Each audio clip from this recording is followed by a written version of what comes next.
What's up guys, Onmaths here and welcome to probabilities. So with this first question, we're going to have quite an easy first question from Edexcel and then much more difficult ones from AQA and OCR. So it's a nice one to get us started. Asks us to mark on the probability scale the probability that spinner lands on a B. So as we can see here, there are 2 Bs and there are 4 outcomes altogether. So the fraction will be 2 over 4. And if you halve top and bottom, that's 1/2. And you can see here that there's half of the letters are B. So we're going to put a cross at a half. Next one is, some people would say it's a trick question. There are no F's on that spinner. So it's going to be 0 over 4, which is just 0. Okay, it's impossible. It can't land on an F. So as a word, that would be impossible. And for part I, as a word, would be even chance. Next up is AQA's offering. We've got a tree diagram here. And tree diagrams, always think of like journeys. You always start the journey here. And you can take multiple paths. So you could go up here and then down here. Or you might go down here and then down here. So you can take any route along this tree diagram, but if you're standing here and there's a probability of a third that you'll go up, then the probability of you going down, the two would have to add up to 1. So what do I have to add to 1/3 to get to 3/3? Because 3/3 is equal to 1. Well, I need to add 2 to the top, so it becomes 2/3. Okay, so 1 plus 2 is 3, and that becomes 3 over 3, which is 1. Same with this one, so that would be 2/3. And it says 2 ordinary fair dice are rolled. So if it was a third chance up here that's less than 3, then it's going to be a third chance here that's less than 3, and 2/3 here that it's 3 or more. And so for the next one, it says work out the probability that both dice land on a number less than 3. So here we're given a path that we're looking at going down. So that both dice land on a number that's less than 3. So it's going to be this one here, and then this one here. Okay. So the calculation will be 1/3, or will involve a third and 1/3, because that's the fractions we passed along that journey.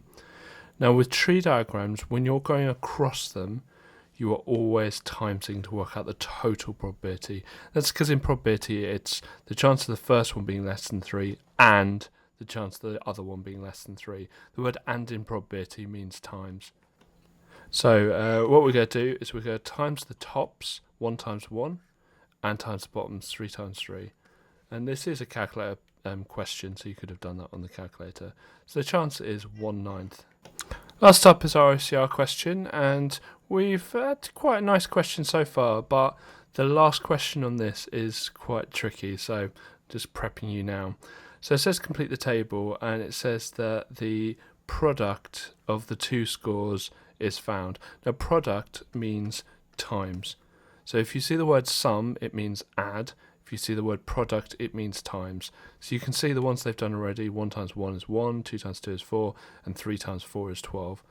So we're just going to quickly rattle through these to complete the table. So all I'm doing here is multiplying the row by the column. So here's 1 times 2, which is 2, 2 times 2, which is 4, 2 times 2, 4, 3 times 2 is 6, 4 times 2 is 8, 2 times 1, 2 times 2, 2 times 2, and this is just going to be the same. Then we've got 3 times 1, 3 times 2, 3 times 2, 3 times 3, 3 times 4, 1 times 4, etc, etc. So it just takes a bit of time, that's fine. Okay, so that's 2 easy marks. Find the probability the product is a multiple of 3. So all I do here is circle all the ones that are multiples of 3. So I look for any 3s, I look for any 6s, there's quite a few. I look for any 9s, I look for any 12s, I look for any 15s, which there aren't going to be any 15s. So, and you might notice that just all the multiples of 3 are in either the 3 column or the 3 row. Okay, so that would have saved some time. So what we do is we count how many there are, which is 1, 2, 3, 4, 5, 6, 7, 8, 9. So there's 9 threes altogether. And how many there are in the table altogether. And just be careful because it's just these numbers here that we're counting. Okay, and there's 25 of those. So the answer is 9 over 25. Last question's really tricky, I found. And I didn't find it difficult, but I find it quite difficult to explain. So we're going to give this a go.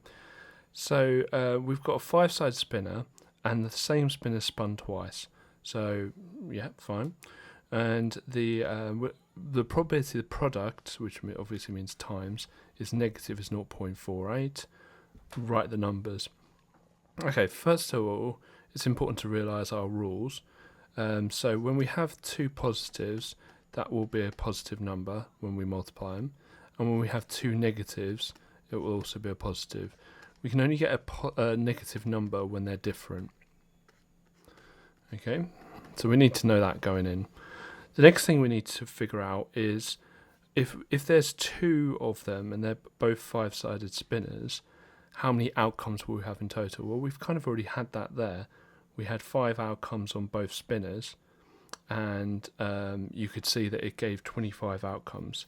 So I'm focusing on that 0.48, and I'm thinking that would be really good if I figured out how many outcomes that would be out of 25. And they've been nice in here, because 48 or 0.48 is 48 over 100 as a fraction.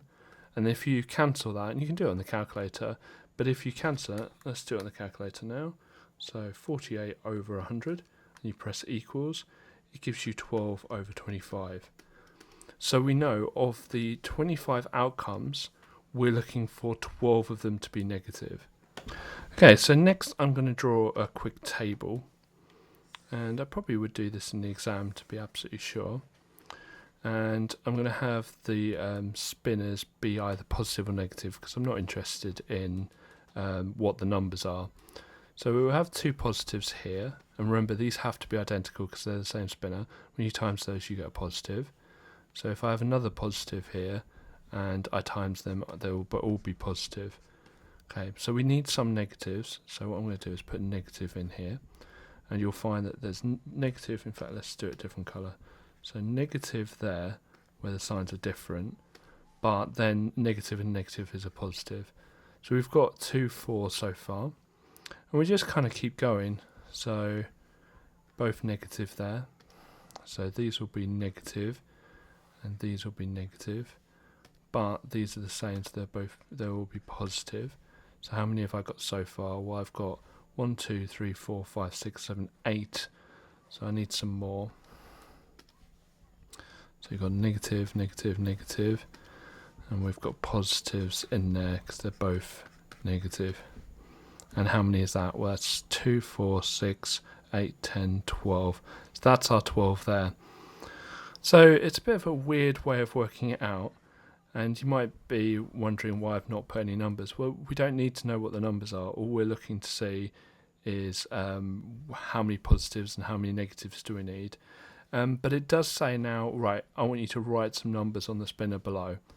Okay, so we can add some numbers to it. So I just need 2 positive numbers and 3 negatives. So I don't know, 2 and 3, minus 1, minus 2, minus 3. And I could have had just all minus 3, like 3 minus 3s and 3 positive 3s. And the interesting thing about this, it would also work if you had 2 negatives and 3 positives, because all that happens is these signs here swap around, but the signs inside the table will be exactly the same. So yeah, it's an interesting question. I'm trying to find. I was trying to figure out a way of doing it without just kind of guessing a little bit and just trying something out. But you'd soon see with a plus and 4 minuses, it wouldn't work. It wouldn't give you enough negatives. So really difficult question for 3 marks. But sometimes a question like this, you would put a star next to and come back to it at the end of the exam. And you can just sit there and just try a few different combinations out. And you can see with this question, they've picked one that works really nicely. They've given you 0.48, which again works really nicely because it cancels to 12 over 25. So you know what you're looking for straight away. I hope you found this video useful. If you did, please click like. If you want to see more from us, we release videos every single weekday, Monday to Friday. Just click your subscribe button, click the bell, make sure you're up to date with the videos we release. If you haven't already, which I'm sure you have, check out our website onmaths.com, which is packed full of free resources to help you with your maths. There'll be a magical link that appears above this video now that will take you straight there. Otherwise, thank you very much, and I'll see you tomorrow.